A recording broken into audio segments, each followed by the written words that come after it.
नासिर हुसैन बोरे वाला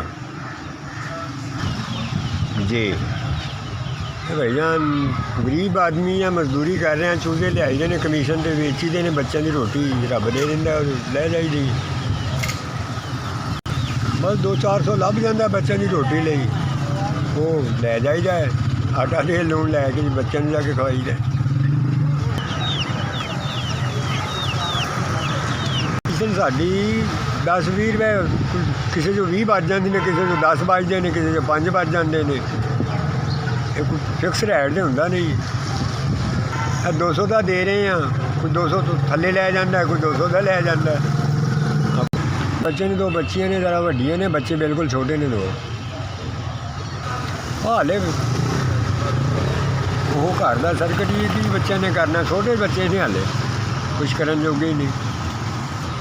आओ पढ़न जाते हैं लेकिन बस पहलियां दूजियां फिर रहे हैं।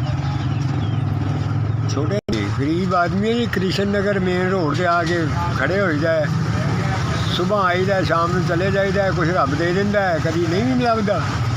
अपना गुजारा कर रहे हैं अल्हम्दुलिल्लाह, उसकी ज़ात पर ही भरोसा है। ये तो ज़ाहिर है कि हमान चीज़ ਇਹਦਾ भरोसा नहीं, कई मरते ने।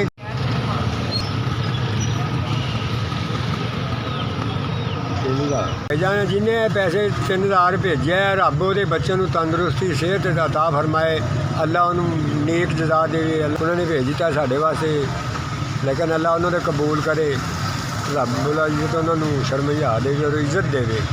आओ जी जिन्हों ने साढ़े वास्ते 3000 भेजा, अल्लाह उन्होंने बच्चों को तंदुरुस्ती दे, सेहत दे, जिंदगी दे, और अल्लाह उन्होंने दिता कबूल करे। SVS वाले ने मैं बहुत शुक्रगुजार हाँ कि उन्होंने मैं माड़े बंदे की हेल्प की, अल्लाह उन्होंने कबूल करे। शुक्रिया।